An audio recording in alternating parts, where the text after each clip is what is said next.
Hey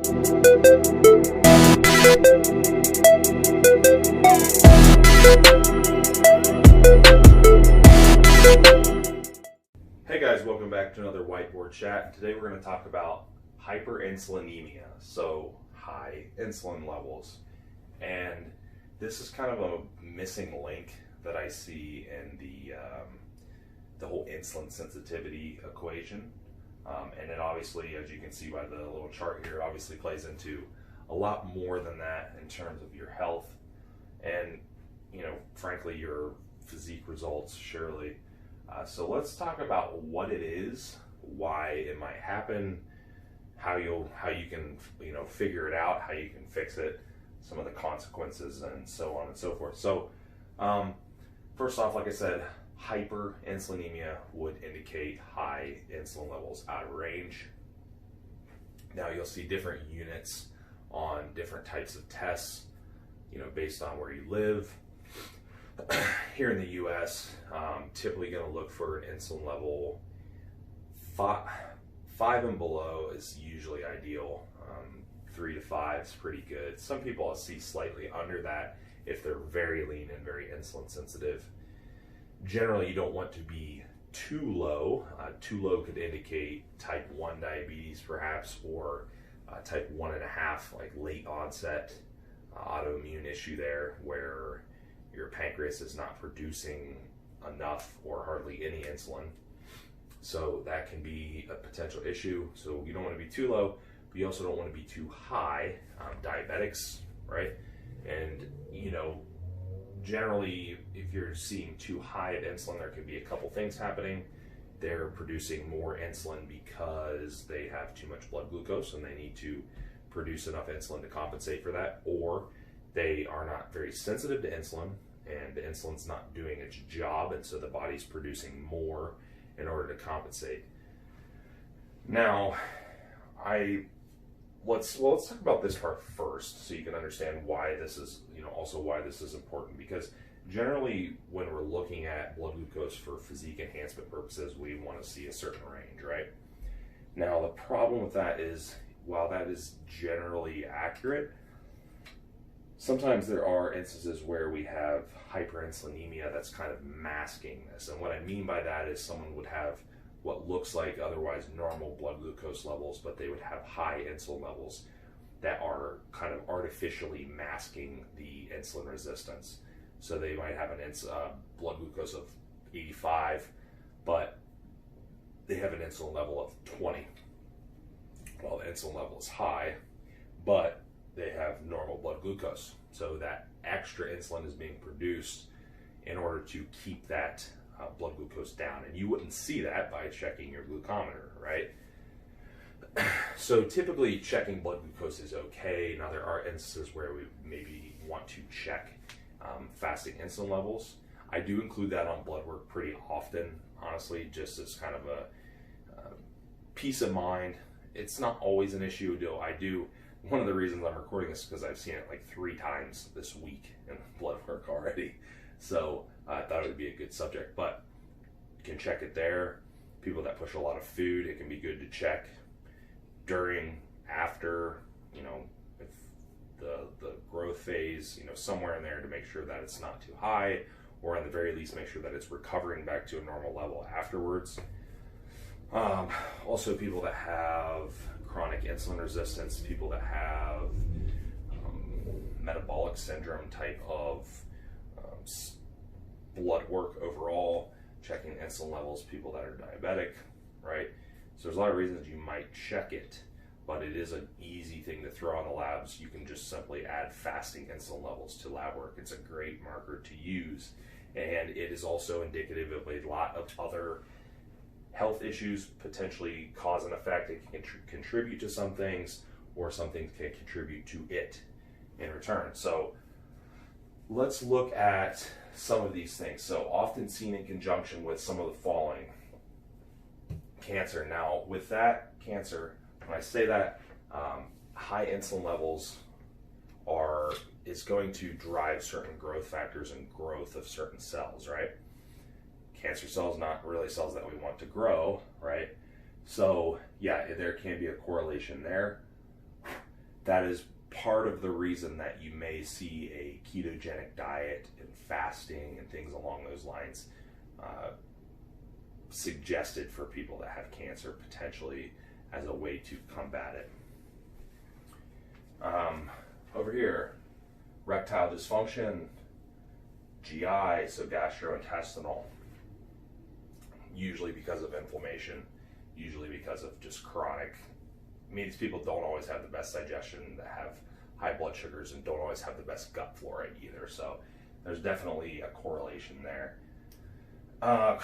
Cardiovascular, so a lot of correlations there, honestly. So this part kind of ties into the whole, well, it kind of ties into this and ties into the metabolic syndrome, the whole equation there. So metabolic syndrome is really a combination or an accumulation of symptoms and issues that contribute to this whole syndrome, right? So high insulin levels, high blood glucose levels, insulin resistance, high triglycerides. So all of these things, poor lipid profile, so on and so forth, all these things contribute to what they would call metabolic syndrome, right? So with that, that's one of the, biggest causes of cardiovascular disease, is this metabolic syndrome and how it's really tied in. And in fact, so the upcoming PEC seminar in Denver, Colorado, if any of you guys are coming, that is actually my topic, not hyperinsulinemia, but a lot of this cardiovascular disease and all these things way beyond the lipid profile. And so you can kind of see what all goes into that. So this should be a pretty cool presentation, but yeah, this whole idea of metabolic syndrome really ties into cardiovascular disease. And in fact, that's why you see so many diabetics with heart disease, right? I remember having this chat with my doctor, and he said that high insulin levels were one of the number one indicators he was looking at for people that were at high risk for cardiovascular disease, along with like high triglycerides and high blood glucose. So kind of interesting, something that a lot of people might not know. Skeletal, potential ties to even osteoporosis. I've seen some literature suggesting there may be a connection there. Neuropsychiatric, so especially psychological issues that are kind of degrading in nature, that slowly degrade your psyche over time. Dementia, right? Or people that are born with certain genetic issues like autism.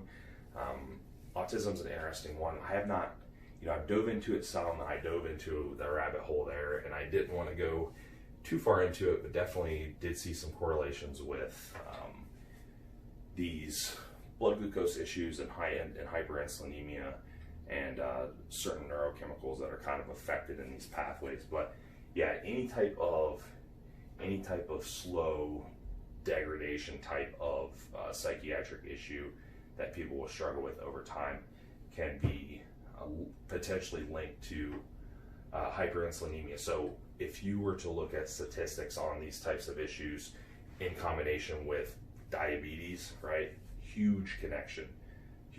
I don't know if there's any specific statistics on that show a link, but just at least in my own research and what I've seen, that seems to be pretty heavily correlated. So yeah, definitely makes sense considering. Okay, so part of the reason, and I should also mention, part of the reason for that is the sugar really, these high glucose in circulation and high insulin levels driving certain growth factors really are basically destroying cells all over the body. Why do diabetics end up with neuropathy and end up with circulation issues? But why do they end up with like losing limbs and things? Because these cells are basically, they're losing circulation. Cells are getting destroyed all over the body. They even lose their eyesight because of these these nerve tissues and stuff in the eyes that get destroyed. So it's very, very damaging to have chronically for long periods of time. All right, so PCOS and ovulation. Well, again, some kind of cause, some effect. PCOS is often coupled with insulin resistance and high insulin levels. Metformin being one of the common treatments there just because of its ability to lower androgens and also its ability to help with insulin resistance, right? So yeah, huge correlation there for sure. Now, will fixing this hyperinsulinemia correct a PCOS? No, but it definitely helps with the body composition bit, so, and it helps with some of the other side effects that come along with it. Now, treatments, well, let's go over here first. So, how much insulin does the body produce? I thought that would be cool to throw in there because that's kind of an interesting topic because, well, for one, it does vary. And it's going to vary greatly depending on what someone's eating, obviously. But what would a normal person produce eating a normal amount of food that keeps them right around homeostasis? Well, still, it's going to depend. But I've seen different figures anywhere from like 30 to 50 to 80 units equivalent of insulin a day.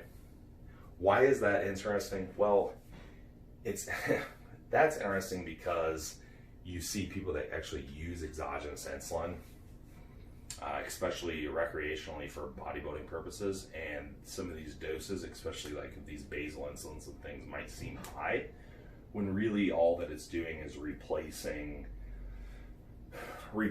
your endogenous insulin production, so it's saving a lot of stress on your pancreas. Give you an example. Seen people with 70 units of basal insulin a day get their fasting insulin levels checked and they are normal. So it seems like a lot, but again, it's really all it's doing is replacing that endogenous insulin. Now, obviously you can't go overboard at a point, for sure, no doubt about it. Most of that's more so food related, just too much food, too much inflammation, too much surplus too long. So treatment, anything that increases insulin sensitivity is going to be a treatment. Well, for one, it's going to mean that you require less insulin. If you require less insulin to do the same amount of work, shuttle the same amount of glucose and nutrition, then you're going to have lower insulin output. You're going to have lower endogenous insulin output. You would have lower exogenous insulin requirements if you were using it. So that's, anything that's going to do that. So whether it's a medication, a over-the-counter supplement, lifestyle factors, losing weight, eating less, cardio, even also medications. I might have mentioned that metformin is one. There are others that are insulin sensitizers and insulin mimetics and things that will help, and also things that complement insulin use. So all those things will help. Essentially anything that contributes to that cause of less insulin resistance, and also less need for total insulin amount to do the same amount of work or do less work if you're eating less, is going to help. So again, guys, that is hyperinsulinemia. Thought it was a cool topic just because you just don't hear it talked about all that much, and it is something that I would suggest people check if they are eating a lot of food for long periods of time. Worth checking then. Under large amounts of stress, have a hard time losing weight, seem to be insulin resistant, those types of people, I would check it. I would definitely check it.